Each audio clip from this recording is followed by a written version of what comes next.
next one. I left you at the end of the last talk with Jude Currivan's quote, which was this one, where each individuated microcosms of the holographic intelligence of our universe and ultimately of the infinite and eternal mind of the cosmos. And I hope that's been ringing some spiritual bells for you. Buddhism actually uses a similar sort of image to describe the interconnectedness of everything. It's called Indra's net. When Indra fashioned the world, he made it as a web, and at every knot in the web, a jewel was tied. Everything that exists or has ever existed, every idea that can be thought about, every piece of true information is a jewel in Indra's net.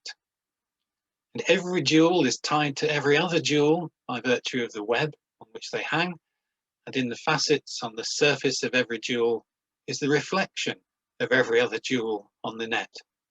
So everything that exists in Indra's web implies that all else exists.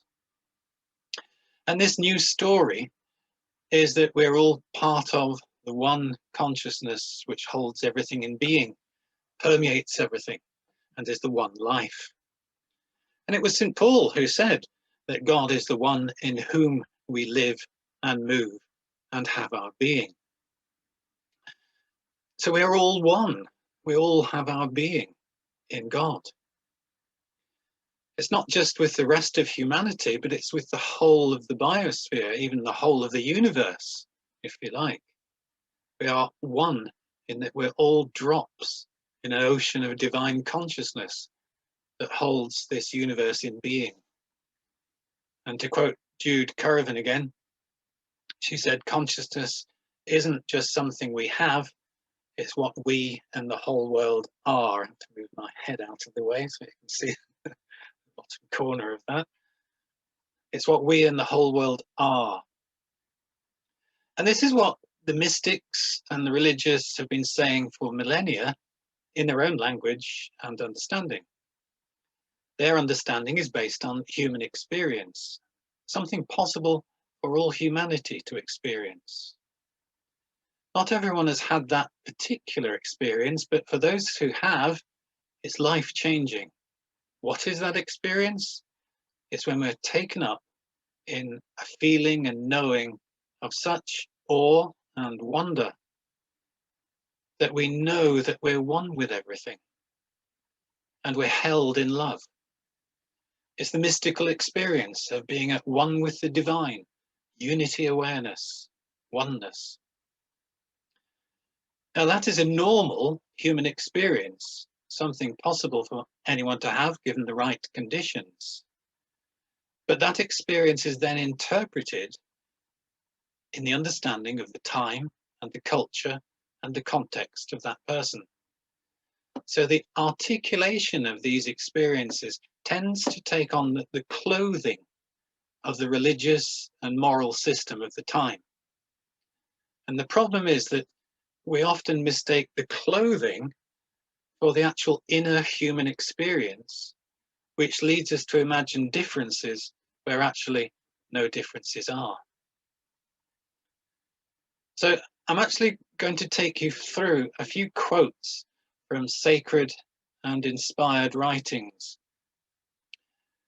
that I think show how interconnected oneness has been said for thousands of years, said by probably only a few, not heard by most, and if heard, not really believed. And yet now science is beginning to say the same, albeit in its own language of information, fractals, holographic projections, and extremely complicated mathematics. And what it's saying is that there is an inherent oneness and unity to the whole of the universe, which seems to emanate from one source. So let's have a look. Going back to some of the earliest religious writers, we have the Indian Upanishads, the Hindu Upanishads, dating from various stages in the first millennia before Christ. From the Chandogya Upanishad, in the beginning was only one being, one without a second. Out of himself he brought forth the cosmos and entered into everything in it. There is nothing that does not come from him. Of everything, he is the inmost self. And then from the Svetasvatara Upanishad, I'm glad I got that right. God is one, hidden in all beings, all pervading, the self within all selves, watching over all doing, dwelling in all being, the witness, the perceiver, the single one, free from all qualities. And there's lots more in the Upanishads along the same lines. The Buddha said, "He who experiences the unity of life sees his own self in all beings and all beings in his own self." And around the same time as the Buddha was Lao Tzu in China, who said, "Can you dissolve your ego? Can you abandon the idea of self and other? Can you relinquish the notions of male and female, short and long, life and death? Can you let go of all these dualities and embrace the Tao without skepticism or panic? If so, you can reach the heart of integral oneness." Now, a little later than the Buddha and Lao Tzu came the Bhagavad Gita, where the divine Krishna says, "The whole world is pervaded by me, yet my form is not seen. All things have their being in me, yet I am not limited by them." And then we come to the Hebrew scriptures. And in the story of Moses and the burning bush, Moses was instructed to go back to Egypt to say, "Let my people go," to rescue the Israelites. And he asked, "Who shall I say sent me?" And God said to Moses, "I am who I am." And he said further, "Thus you shall say to the Israelites, I am has sent me to you." Now the Hasidic Hebrew understanding of the text is that God is all that is. God is all that is happening at every moment. God is I am, not a being, not even a supreme being, but beingness itself, beingness. The prophet Isaiah said as much of God as well. He said, speaking as God, "I am the one who is. There is nothing else." And of course, there's lots more in the Hebrew scriptures. Coming to the Christian era, the New Testament, we find Jesus's words in John's Gospel, "May they be one as we are one, I in them and you in me, that they may become completely one." That's got to be the ultimate statement of oneness. And then in the suppressed Gospel of Thomas, rediscovered in the Nag Hammadi texts in the 1940s, it's now thought to contain actually some of the earliest sayings contemporary with Paul's letters. We find that Jesus says, "Lift the stone and you will find me, cleave the wood and I am there." That's the presence of Christ throughout everything. As Paul said himself, "In God we live and move and have our being." It's as if our being only exists in the beingness of God. It seems to be what a lot of these scriptures are saying. In the 2nd century, there was a Roman emperor, Marcus Aurelius. He was emperor from 161 to 180. And he was the last of the rulers traditionally known as the 5 good emperors. The rest were all bad, presumably. And he had been called the philosopher. And he said this, "All things are linked with one another, and this oneness is sacred. There is nothing that is not interconnected with everything else. All things are interdependent, and they combine to form this universal order. These are remarkable insights from 1900 years ago. Somebody could have written it yesterday, couldn't they? Later on, we find the Christian mystics in the Middle Ages, a remarkable flowering of mysticism and understanding. Hildegard of Bingen, she lived from 1098 to 1179, and she was a German Benedictine abbess, a writer, a musical composer, a philosopher, a mystic, a visionary, and a polymath, quite a woman. And she said, I, God that is, am life itself, for I am the whole of life. Life was not torn from stones, it did not bud from branches, nor is it rooted in the generative power of the male. Rather, every living thing is rooted in me. I am the life that remains the same throughout eternity. Remarkable insights. And she also said, everything that is in the heavens, on earth, and under the earth is penetrated with connectedness, penetrated with relatedness. She was quite a woman. And then a little later, there was Eckhart von Hochheim, 1260 to 1328, commonly known as Meister Eckhart, of course, a German theologian, a philosopher, a mystic. In later life, he was accused of heresy and brought before the Inquisition, the Dominican-led Inquisition, and he was tried as a heretic by Pope John the 22nd. He seems that he died before his verdict was received. Fortunately for him, judging, if you judged a heretic, it could involve a lot of suffering in those days.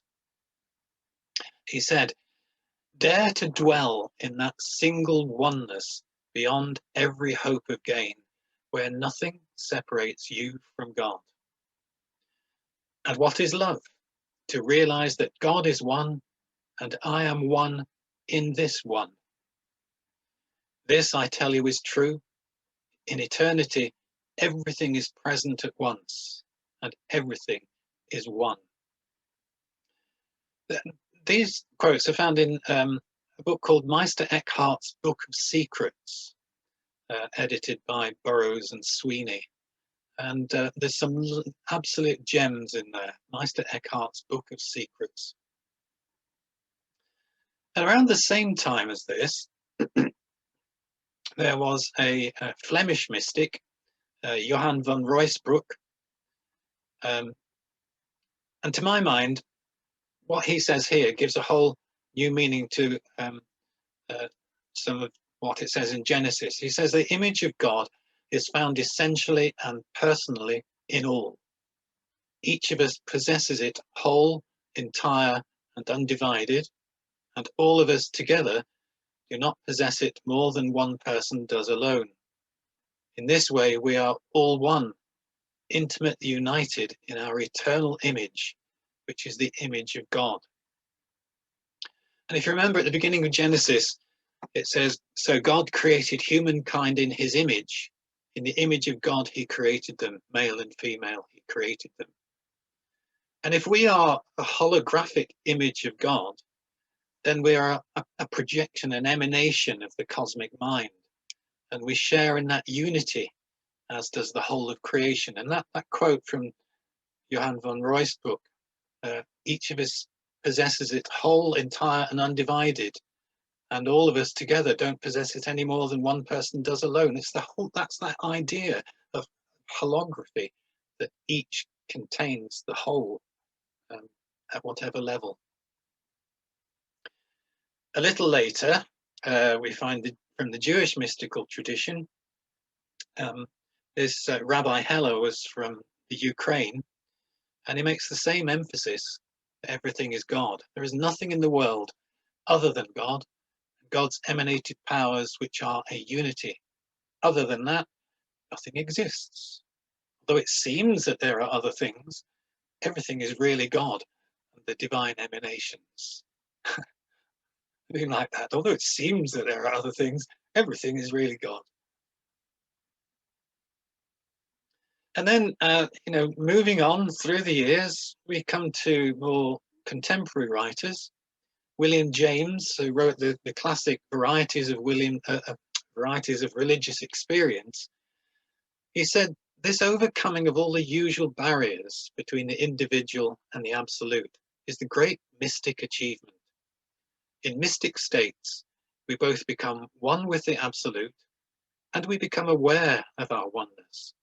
This is the everlasting and triumphant mystical tradition, hardly altered by differences of clime or creed. And that is, mysticism is a common factor through all religious traditions, this experience of oneness. But then it wasn't just the religious who found these experiences. Here's a quote from Albert Einstein in a private letter to a grieving friend. He said, a human being is a part of a whole called by us the universe, a part limited in time and space. He experiences himself, his thoughts and feelings as something separated from the rest, a kind of optical delusion of his consciousness. This delusion is a kind of prison for us, restricting us to our personal desires and to affection for a few persons nearest to us. Our task must be to free ourselves from this prison by widening our circle of compassion to embrace all living creatures and the whole of nature in its beauty. And I very much like that phrase that it's a kind of optical delusion of consciousness, this reality in which we live. Now, coming even closer to our time now, we find Father B. Griffiths, the Benedictine priest who went to India and became known for integrating Christianity with Hindu thought. Father Bede said, there's no doubt that the individual loses all sense of separation from the one and experiences a total unity, but that does not mean that the individual no longer exists. Just as every element in nature is a unique reflection of the one reality, so every human being is a unique center of consciousness in the universal consciousness. All our seeing and hearing and perceiving and knowing is an effect of and participation in the consciousness of that one universal being. So many people have said the same things down through the ages. And as this one universal being, the one reality, runs across all religious beliefs. Bede Griffiths, there he is, was an inspiration for John Main. John Main is, of course, our founder of WCCM. And Bede Griffiths said of John Main, in my experience, John Main is, sorry, that's the wrong slide. In my experience, John Main is the most important spiritual guide in the church today. He opened the way to the direct experience of God, of truth, of reality from within the Christian tradition. And he was a man of great wisdom, and above all, of great love. Now, John Main said quite a bit about oneness. I'm sure many of you have read a lot of his writings, and they were full of references to oneness, to unity, to fullness, to wholeness, and similar concepts. So here he is. He said, the way of simplicity is the way of the one word, the recitation of the one word. It is the recitation and the faithfulness to that recitation every morning and every evening that leads us beyond all the din of words, beyond all the labyrinth of ideas, to oneness. Meditation is a way into full communion, oneness of being.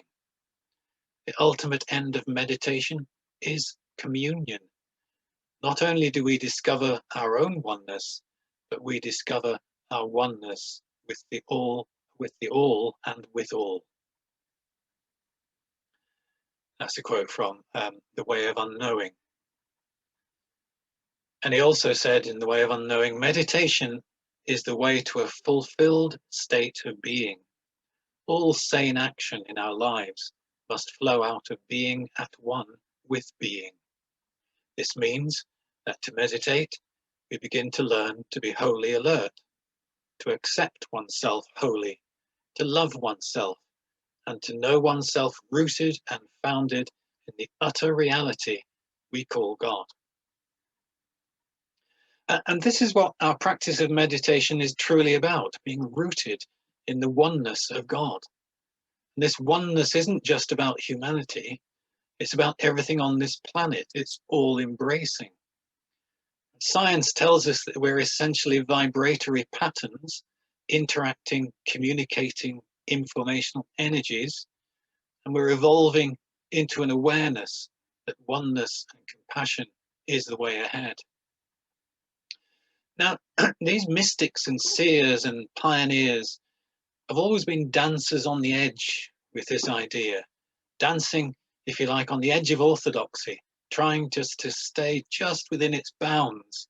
Otherwise, they could be condemned as heretics and outcast at worst, burnt at the stake, decapitated, or hung, drawn, and quarters. They're on the edge because they had seen something which is hard to put into words, but which they know. It's absolutely seared into their hearts and minds that we are one with the divine essence that permeates and holds everything. And what separates us from is that we're bound up in our own personalities, our bodies, our emotions and our thoughts, our egos, our attitudes, our opinions, beliefs, fears, hang-ups, and generally our human nature keeps us tied down to this level of reality. But at a deeper, fuller, more whole level, we are one with the all.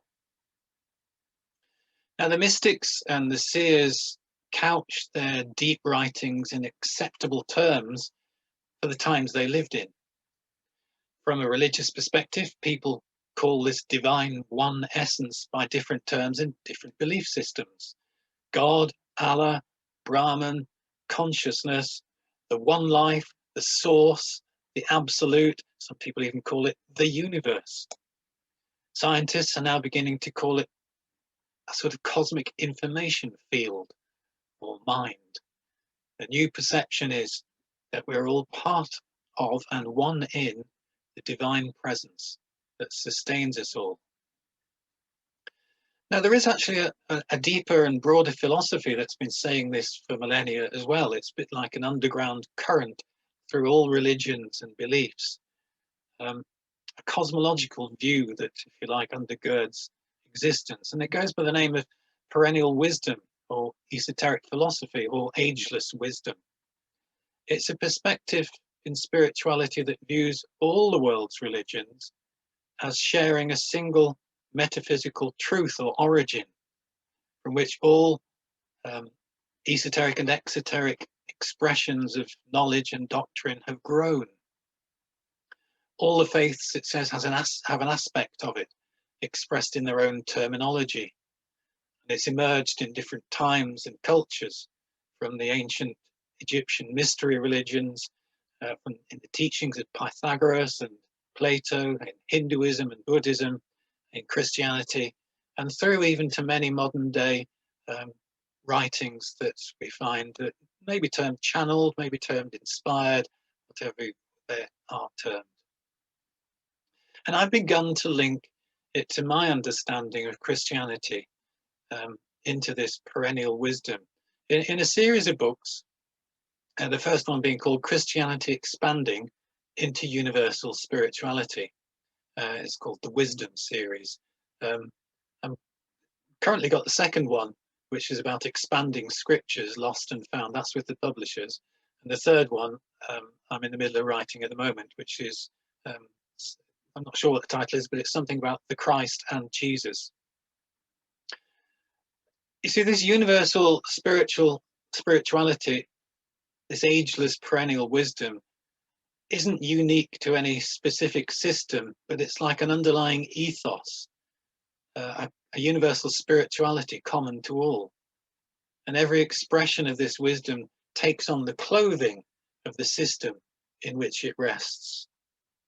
Now, in essence, it says that there is a divine reality underneath and inherent in the world of things from which everything emanates and in which everything exists.